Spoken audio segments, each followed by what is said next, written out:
Wow, bagong ligo ah. Siyempre.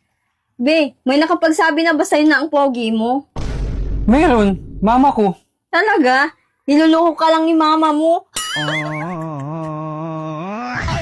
Be, bakit mo ako binlock sa Facebook? Eh, ikaw kasi, sinabihan mo ako ng pangit ako sa kamay team ako. Bakit? Nung binlock ba kita, pumogi ka ba? Pumuti ka ba? Pag sinabi kong I love you, magsabi ka ng pabalik. Pabalik? Oo! I love you! Pabalik? Sabi ko pabalik! Sabi mo pabalik. Labo mo naman. Hoy, lalaki. Bakit doon ka natulog sa kwarto ni Inday kagabi? Sige nga, mapaliwanag ka nga. Hindi ba nga, may sakit si Inday, eh kawawa naman, walang mag-aasikaso. Kaya doon ako natulog sa kwarto niya kagabi. Yun naman. Mag-asikaso daw. Eh bakit nung bandang alas 12 na ng ating gabi, narinig ko si Inday ang lakas ng halinghing umuungol pa. Paano mo naman narinig yun? Eh paano di ko marinig? Eh doon din ako nakatulog sa kwarto ng driver natin. O di ba nga magkatabi lang ang kwarto nila?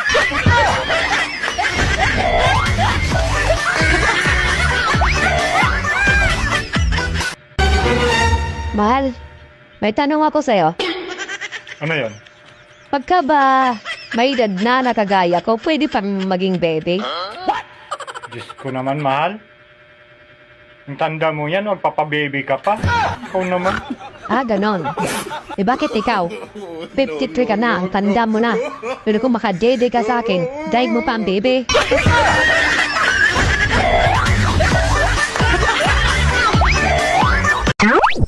Hindi lahat ng tumatayo may paa. Bakit yung ano? Ano? Subukan mo lang magsalita ng di maganda. Basagin ko mukha mo. Salamat sa pag-aalaga mo sa akin, ha. Eh, paano bang hindi magiging maalaga? Eh, matutulog na lang, pinapakain pa kita.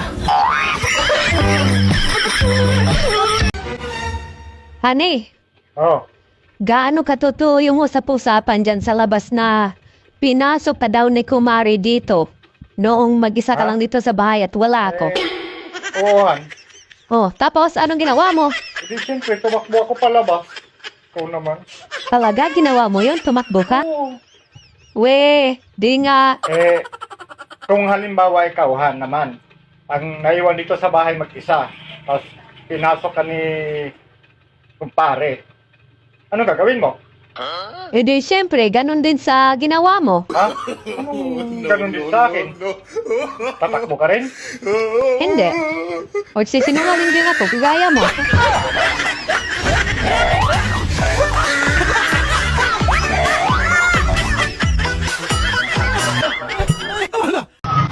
Alam mo, mahal, naisip ko lang.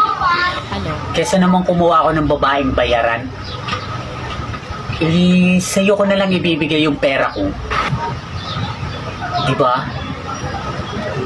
Mahal, halika, doon tayo sa kwarto. Napakahayop mo talaga. Ano ang kala mo sa akin? Bayarang babae? Ha? Pok? Asawa pa naman kita. Tapos gagayanin mo lang ako? Kung si kumpare nga di ko sinisingin, ikaw pa na asawa ko? Pisti ka? Yawa ka. Kuya, gusto mo magkapera? Simple lang gagawin mo.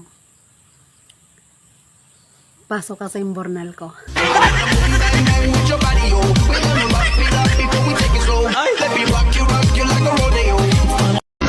Maalis na ako. Saan ka? Padalaw saglit palengke. Pupunta ka ng palengke, ganyan suot mo, pagka-ikli-ikli. Labas na ang pante mo, pagkadami-daming tao doon. Ayusin mo nga yan. Bakit? Iwan ko na lang para hindi makita. Ay, loko! Uy, piliin mo yung taong gusto ka. Ha? Ang dami nila.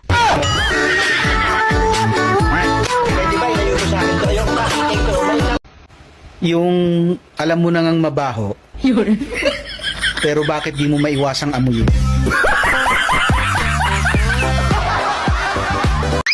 Hoy, pwede manligaw? Pwede naman. Basta wag sa akin.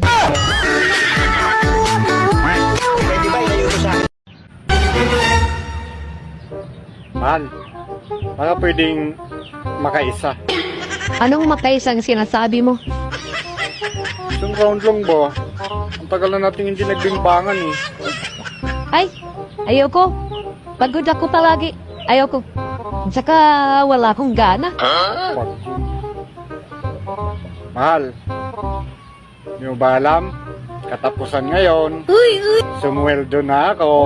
Ha? Ikaw rin. Ay, ganun ba, mahal? O sige, tara. Yung sinasabi mo isang round. Gawin na natin 10. Alang kaya ko na yun.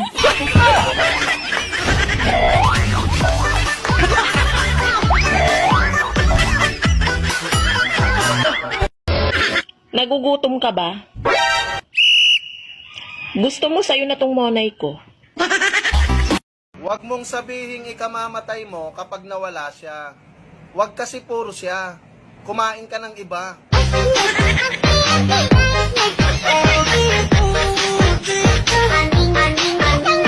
Bakit ganun?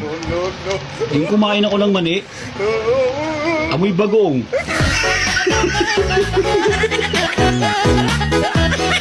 Ang tao, no? Buti ka pa. Hindi ka pa nagagalit, pangit ka na.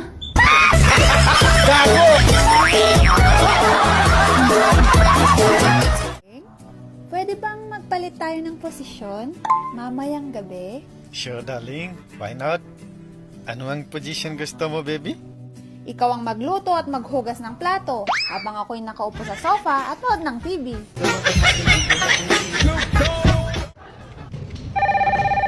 Line 2, hello?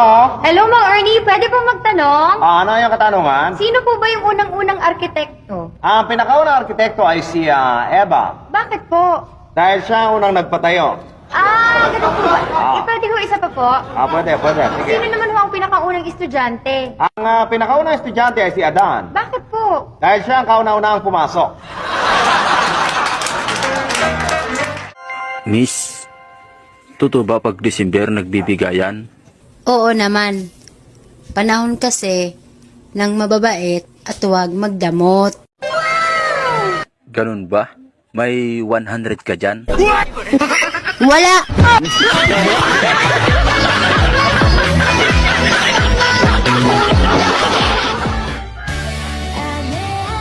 Kung si Jack ng Titanic namatay dahil sa lamig, sana ganon din sa relasyon. Bakit? Para kung sino yung unang manlamig, siya yung unang mamamatay.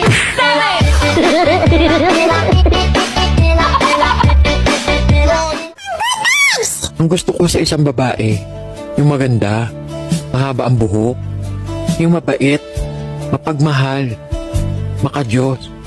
Higit sa lahat, yung matipid, yung walang utang, mayaman, yung kayang bayaran lahat ng utang ko.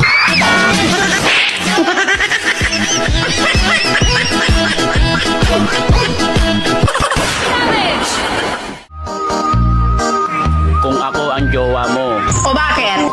dadalhin kita sa mamahaling lugar. Alam mo kung saan? Sa tindahan ng bigasan.